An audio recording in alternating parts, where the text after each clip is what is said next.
Queridos e amados, vamos para mais um estudo e hoje vamos falar de uma parábola muito conhecida, todo mundo usa essa parábola aí. Nós vamos ver hoje que há uma interpretação, do que diz a história. Nós gostamos muito de pegar do texto expositivo, tá bom?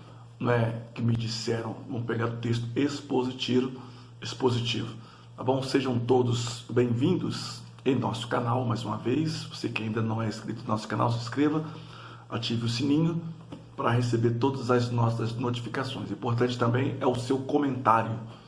Bom, não esqueça de deixar o seu comentário, se gostou, se não gostou, e se tem algo também para corroborar com a gente, tá bom? Bom, essa parábola de hoje, ela está descrita lá em Lucas, capítulo 15. Lucas lá em capítulo 15. Se nós formos analisar Lucas capítulo 15, nós iremos ver Jesus, antes de falar a parábola propriamente dita, Jesus ele vai falar sobre três parábolas totalmente distintas.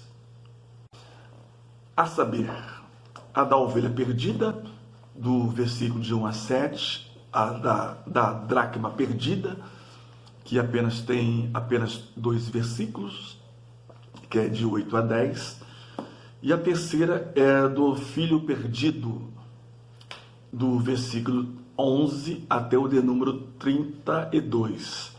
Na realidade, porém, ele faz uma comparação das três com o intuito de uma só, tá bom? Vamos ver daqui a pouco. Bom, a ovelha estava perdida e sabia disso. Tinha uma vaga ideia de que estava sem as suas companheiras. E o cuidado do pastor foi buscar a sua ovelha perdida. Me faz lembrar muito bem de um pastor beduíno, que estava com uma ovelha no colo, Aí perguntaram para ele: pastor, por que o senhor está carregando essa ovelha no colo? Ele falou assim: não, essa ovelha aqui, ela me dá muito trabalho. Sempre eu tenho que buscá-la num aprisco, fora do aprisco, mas eu sei, qual é o sentido disso? Ele falou assim: não é que essa ovelha aqui eu tive que quebrar a pata dela, porque aí ela não foge mais.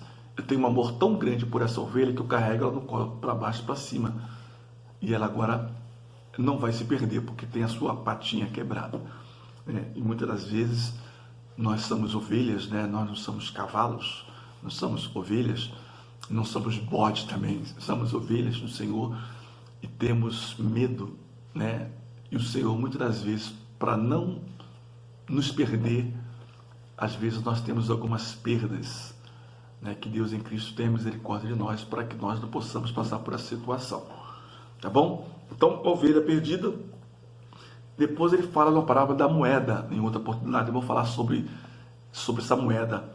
A moeda estava perdida dentro de casa, tá bom? E o terceiro, então, aqui, que é o foco do estudo de hoje, o filho estava perdido, Então, ele fala da ovelha perdida, da dracma perdida e também do filho que se perdeu. Então, hoje nós iremos falar sobre o filho pródigo, muito conhecido por todos já conhecem a história, mas vamos ver então o que diz então a história, Nós temos uma visão amplar do texto da qual Jesus queria falar, tá bom? Então fique ligadinho aí, nós vamos começar então. Você pode pegar a sua Bíblia em Lucas capítulo 15, versículo 11 até o de número 32, tá bom? Vamos lá, versículo de número 11, 2, diz assim, de Lucas capítulo 15. E Jesus continuou: um homem tinha 2 filhos. O mais novo reivindicou do seu pai: pai, dá a minha parte da herança a que tenho direito.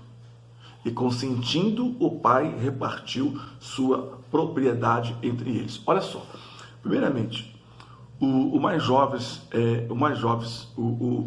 filho mais jovem, ele se enfadou de ficar em casa. Acontece a mesma coisa no dia de hoje, que os jovens não querem ficar mais sobre a tutela dos pais, só que não perdem a herança, mas eles se cansam e às vezes quer aproveitar a sua vida, tipo assim, poxa, pai, eu quero aproveitar a minha vida, quero isso e aquilo.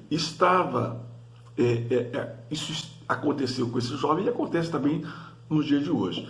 Então esse jovem da parábola, ele estava convicto de que ao ficar sozinho, longe dos olhos dos seus pais, embora nessa parábola não mencione o nome da mãe, poderia fazer o que bem quisesse, ou seja, uma liberdade. Então muitas das vezes as pessoas querem uma liberdade e essa liberdade pode custar muito caro, não é verdade? Então esse jovem ele queria ficar longe dos pais, mas para ele poder ter a sua liberdade, né, liberdade entre aspas, ele precisava de dinheiro. Chegou para o pai e falou assim, pai, eu quero uma parte da minha herança aí. Nós vamos ver que em matéria de doação, diz lá em Gênesis capítulo 25, 6, ora, deve-se admitir que o pai às vezes fazia doações a seus filhos enquanto ainda vivia. Você pode ver isso aí então lá em Gênesis capítulo 25, verso 6. Mas esse jovem não estava satisfeito com uma mera doação. Ele queria uma porção inteira, ou seja, a sua parte. Ok? A sua parte. Bom, uma observação aqui que eu quero fazer.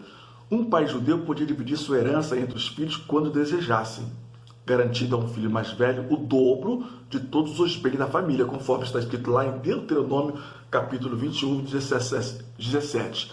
E também outros textos da Torá falam também sobre isso, retendo para si, entretanto, as respectivas rendas que obtinha com a propriedade até sua morte. Contudo, olha só, contudo, era extremamente incomum dar a um filho mais novo a sua herança, mediante qualquer solicitação. Jesus mostra, dentro de uma filosofia, que foi a humanidade representada pela noção judaica, que insistiu para deixar a companhia de Deus, retirando-se das regiões distantes, áridas e sombrias. Então Jesus, ele ilustra aí que ele deixou, né, a região do Pai, Deus o Pai, para vir até a humanidade. Então era uma coisa incomum na época,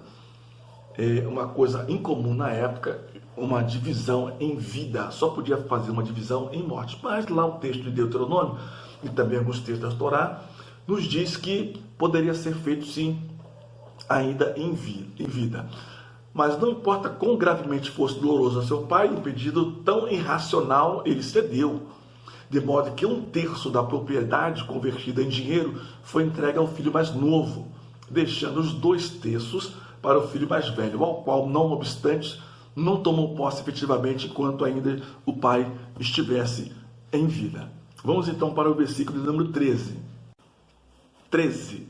Não se passou muito tempo e o filho mais novo reuniu tudo que tinha, partindo para as terras. Vou botar aqui, abrir aspas, país distante. Às vezes ouvimos que o que esse jovem fez não era de forma alguma incomum. Não é verdade que muitos judeus saíram de seu país, de modo que apenas 500 mil permaneceu na Palestina, enquanto 4 milhões estavam vivendo na diáspora? Sim, mas o que temos nessa parábola não é o caso de uma família que imigrava, mas um jovem orgulhoso que abandonou sua família. Note também, para um país distante, evidentemente o mais longe possível da casa que ele se atreveu a ir. Essa loucura não nos lembra o profeta Jonas, que parece ter imaginado que ao embarcar para Tarsis poderia fugir de Deus? Ou seja, ninguém pode fugir dos olhos do Senhor. Esse jovem, né? Bom, eu vou agora reunir minhas coisas, vou para um país distante. País distante, não era dentro de Israel.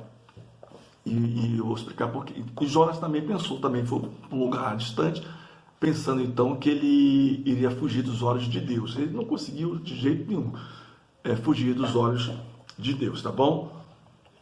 Bom, aí já passa então para outro país, prossegue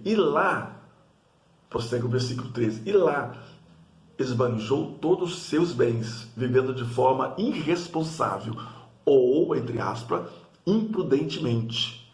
Que conduta mais astuta foi a sua? Primeiro juntou tudo que tinha, sem deixar nada para o caso de seu plano não der bom resultado e ter de volta para casa, e voltar para casa, digo. E agora, além disso, ele gastou o dinheiro à torta e direito, até que em pouco tempo nada lhe restou. Eu me lembro muito bem que tinha um amigo meu que trabalhava comigo, ele não era evangélico, e ele ganhou na quina na época. Conclusão, em menos de um ano ele perdeu todo o dinheiro que ele tinha, não soube fazer um bom investimento. E esse jovem aqui, então, ele pegou todo o seu dinheiro, esbanjou tudo e agora ele não deixou nenhuma reserva, né? Uma reserva, né? Então a intenção do filho de abandonar suas terras onde vivia com a família e sob o cuidado do seu pai para viver completa liberdade, sem precisar prestar contas dos seus atos numa região ou país distante, junto a um povo com outros costumes e outra cultura. Esse povo aqui, ele tinha outra cultura. Por quê? Vou falar daqui a pouco, olha só. Queria ficar livre das orientações e restrições impostas pelo pai, gastando conforme o seu bel prazer sua parte das riquezas que a família havia conquistado, com trabalho árduo ao lado, né?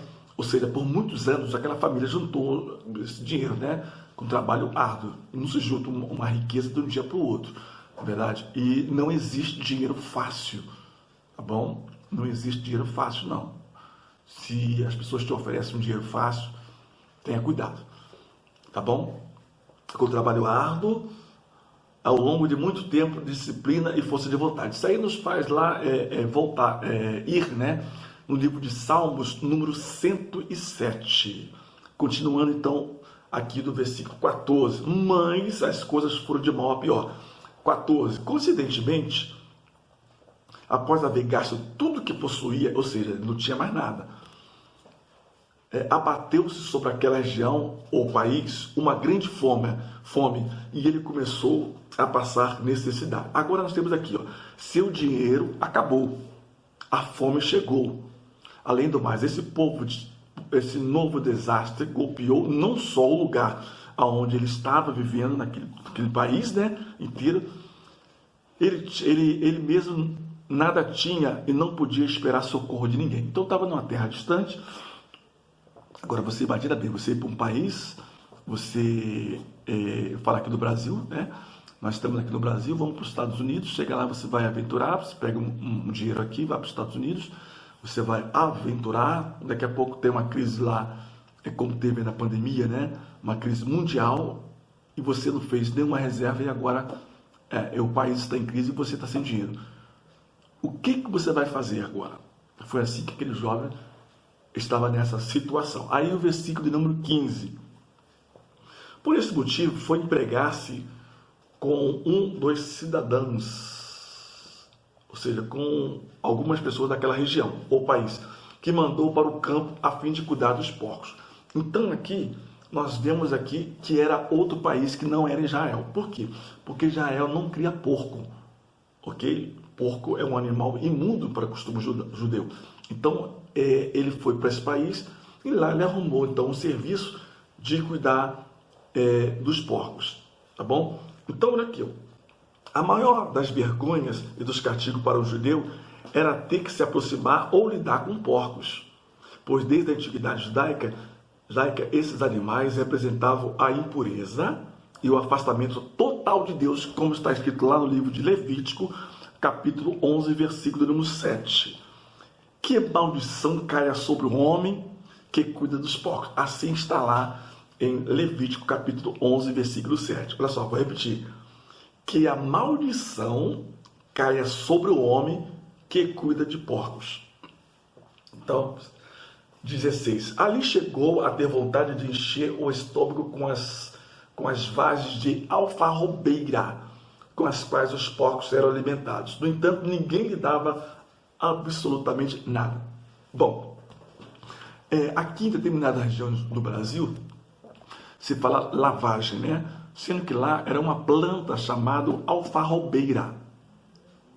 Alfarrobeira. Então era uma planta, não era lavagem. Então ele quis ali, vou dar uma descrição agora para você aqui, o que é alfarrobeira. A alfarrobeira é uma árvore de folha perene, originária da região mediterrânea, que atinge cerca de 10 a 20 metros de altura, cujo fruto é alfarroba, do hebraico antigo al-ruf,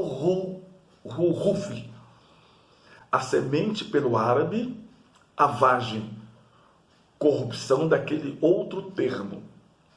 Então veja bem, a alfarrobeira é uma árvore de uma folha perene originária da região do Mediterrâneo, que atinge 10 a 20 metros de altura. Eu até errei aqui o nome hebraico. Cujo fruto é alfarroba, tá bom? A semente é um tipo de vagem que era muito usada lá. Agora você vê bem, a humilhação acrescentou-se a fome. Ele tinha fome em todo o tempo, como o original sugere. Tanta fome que o estômago reclamava de algo para comer. Qualquer coisa. Aí ele via os porcos comendo, ele quis aqui, o estômago alimentado, que ninguém dava nada para ele. Aqui no 17, e agora a humilhação e a fome acrescenta-se a saudade de casa. 17. Foi quando caiu em si, falou consigo mesmo: quantos empregados do meu pai têm comida com fartura e eu aqui morrendo de fome? Ou seja, ele caiu na real. Os empregados dele têm muita fartura, têm comida de tudo quanto é jeito, e agora aqui ele está em um país com fome a tal ponto de chegar pro porco ali: meu irmão, sai fora para lá que eu quero comer esse fruto aí, essa alfarrobeira, essa planta aí, tá bom? No meio de uma miséria, esse jovem agora começa a pensar no lar que deixara. O original diz literalmente caindo em si, isto é, quando ele começou a refletir sobre tudo o que havia acontecido desde que, da sua partida, né? Saída de casa, o fato de ser ele mesmo era ou não culpado do que estava acontecendo. A meditação seria, e talvez prolongada, resultou em que ele percebeu o fato de que, inclusive, a condição dos empregados da casa do pai estava vivendo uma situação melhor do que a dele. Note esse termo empregados. No Oriente Próximo, ninguém contrata um mestre ou um engenheiro. Aliás, nem sequer contrata um servo de tempo integral. As pessoas contratavam um trabalhador, isto é, alguém que trabalha por dia. Ora, até mesmo esses trabalhadores contratados têm uma comida suficiente e de sobra, e ele mesmo está para morrer de fome. E tudo isso devido à sua nessa e pecadora partida de casa. Prossegue ainda o jovem, versículo 18 e 19. Levantar-me-ei e tomarei o caminho de volta para meu pai. E ao chegar, lhe confessarei. 2 pontos. Pai, pequei contra o céu e contra ti. Não sou mais digno de ser chamado seu filho. Trata-me como um dos teus trabalhadores. A conclusão que ele chegou sobre essa decisão de abandonar o mar. Então, naturalmente, você, puxa vida, que besteira que eu fiz de abandonar o meu lar. Simplesmente insensata. Um erro prático que ele pensou, né? Aí vamos aqui ter aqui, ele agora compreende quão ingrato e egoísta havia sido. Não mais tem o direito de ser chamado seu filho. Ele irá ao seu pai, ele dirá: tenho pecado, faz de mim um dos seus trabalhadores. Que transformação sofreu esse jovem? Quão arrependido ele estava. Como a gente vê também no dia de hoje, a pessoa quando faz besteira, o jovem, né? Quando ele faz alguma besteira, depois quando ele cai em si, e muitas vezes não cai em si e custa muito caro, tá bom? Vamos ver então aí o seu regresso. Efusivamente recebido por seu pai. Vamos ver aqui, versículo de número 20, já estamos concluindo, tá bom? Até o de número 23. Versículo de número 20. E logo em seguida levantou-se e saiu na direção do pai. Muitas resoluções piedosas nunca se concretizam. Esse jovem fez o que resolvera fazer. Saiu e seguiu o seu caminho. Teria sido uma longa jornada, pois ele fora para um país distante. Versículo 13, que nós já acabamos de ver, vimos anteriormente.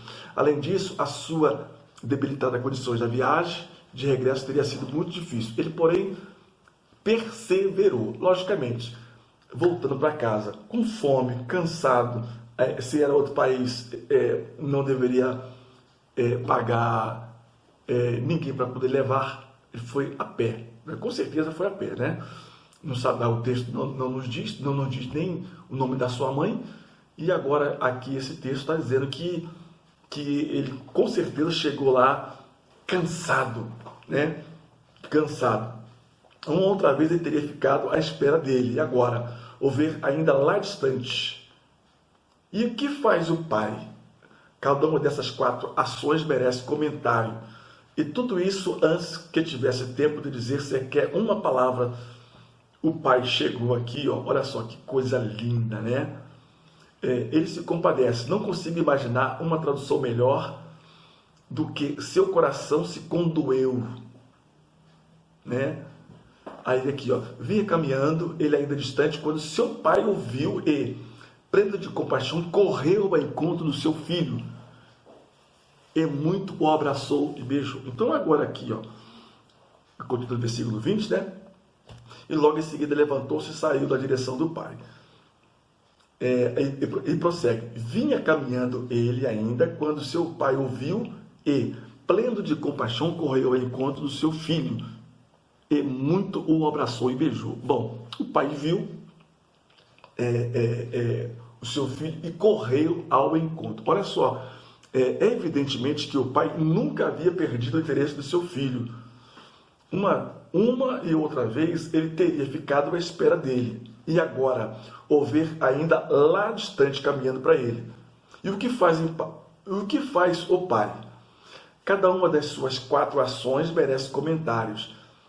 Ele se compadece profundamente, corre, abraça e beija. E tudo isso antes que tivesse tempo de dizer qualquer uma palavra. O maravilhoso amor do pai. Correu ao encontro, abraçou e o beijou. Olha só que grande amor. Então, ele corre. O pai não poderia ser ainda muito jovem.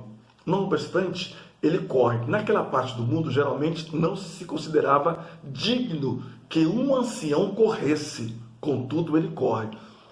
Não, o pai não podia evitar isso, né? Mesmo com a sua, deve ter, não era um jovem, né? Ele pega e corre. Número 2. Ele lança seus braços em torno do pescoço do seu filho. Com o coração transbordante de amor, ele abraça seu filho. Esse mesmo fato não indica que o pai, em seu coração, havia otorgado perdão em seu filho.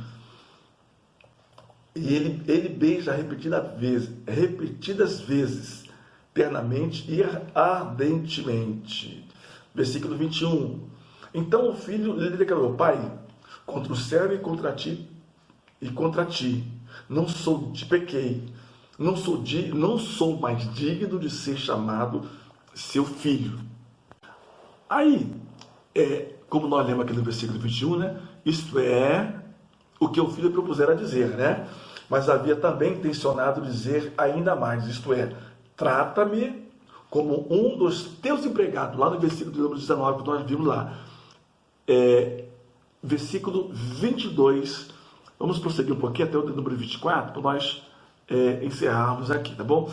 Versículo 22, mas o pai disse a seus servos: tragam depressa uma roupa, a melhor, e vistam-no, ponha um anel em sua mão e sandálias em seus pés. Olha só, então, 3 coisas, né, que o judeu tinha de possessão. Primeiramente, uma capa, ele tinha um anel e tinha um cajado. Isso aí era algo de possessão, tá bom? Lembra lá de Rubens? Rubem, né? Lá que deu o anel para uma mulher que era prostituta, né? E depois ela reivindicou aqui o anel, o anel é seu, eu não sou prostituta, tá bom? Lembra também o filho de Timeu, chamado Bartimeu, ele tinha uma capa, tá bom? Então ele era uma pessoa conhecida, era uma pessoa muito conhecida, muito influente naquela época, tá bom? E o cajado também são as 3 coisas que o judeu tinha, né, de possessão.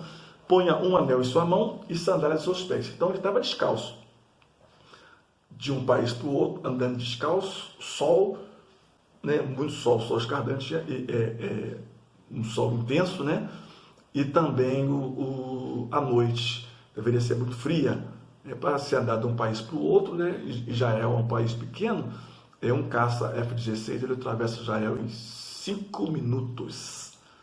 Aí ele falou assim, traga, sandálias em seus pés, traga o bezerro cevado e matem-no, e comamos e celebramos. Aí continua. Observe a ordem enérgica que o pai deu. Tão ilimitada era a alegria do pai e tão completo o seu perdão que desejava que seu filho seja tratado como uma pessoa importante. Por quê?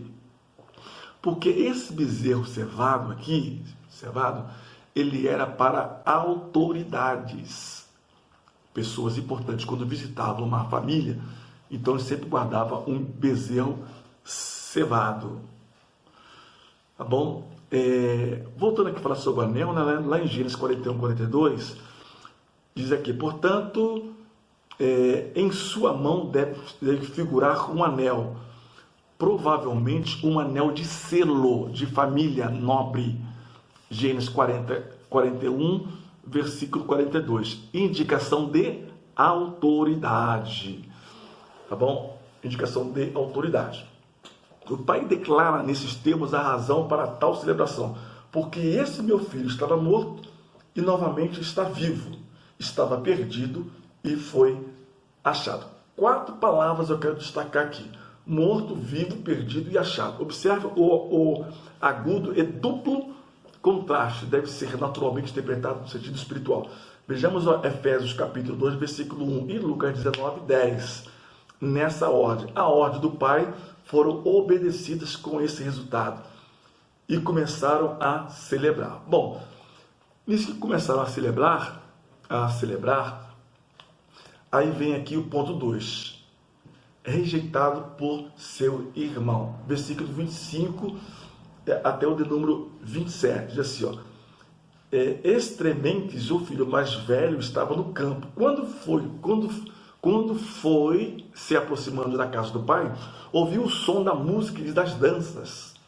Então chamou um dos servos e indagou-lhe sobre o que estava acontecendo. Este informou: teu irmão regressou e teu pai mandou matar o novilho gordo, porque recebeu de volta são e salvo. Agora, causou um ciúme, porque lá no 28 ao 30 diz assim: mas o filho mais velho encheu-se de ira, negou-se a entrar. Então o pai saiu e insistiu com ele, porém ele replicou ao pai: há tantos anos tenho trabalhado como escravo para ti, sem nunca ter desobedecido uma só ordem tua. Contudo, tu nunca me ofereceste nem ao menos um cabrito para que pudesse festejar com meus amigos. No entanto, chegando em casa esse teu filho, olha só o ciúme, que pôs para fora os teus bens com prostitutas, tu ordenaste matar o novilho gordo para ele. Então o pai saiu e insistiu. O amor misericordioso e perdoador do pai simboliza a divina misericórdia de Deus para conosco. Tá bom? Embora seu enfado, o irmão mais velho, não quisesse entrar em casa, seu pai compassivamente sai da casa para conversar com ele. Gênesis capítulo 4, versículos 6 e 7 nos dá uma referência legal sobre isso aí, tá bom? Então ele aqui no caso aqui, ele vai reivindicar. Ele começou agora, eu sempre estive contigo aqui trabalhando como escravo aqui, isso nunca me deu nada, né? Aí o pai, generoso, com um amor muito profundo, ele falou assim: olha, você está sempre comigo, mas esse aqui estava perdido. Aqui no 31 e 32, aqui, ó. Então lhe arrasou o pai: meu filho, tu sempre estás comigo, tudo que possuo é igualmente teu. Porém, nós tínhamos que celebrar muito a volta desse teu irmão e regozijar-nos, porque ele estava morto e reviveu, estava sem esperança e foi salvo. Tá bom? Isso nos faz entender o seguinte: quantas pessoas nos dias de hoje tratam um filho melhor do que o outro? Verdade? Se você tem 2 filhos, trata todos os 2 igual. Se você não pode comprar uma roupa melhor para um e uma roupa melhor para outro, tá bom? Não faça, não tenha essa como discriminação. Lembra lá de Jacó? Jacó era o queridinho da mamãe, né? Então, nós temos que ter isso aí, ter muito cuidado com isso, tá bom?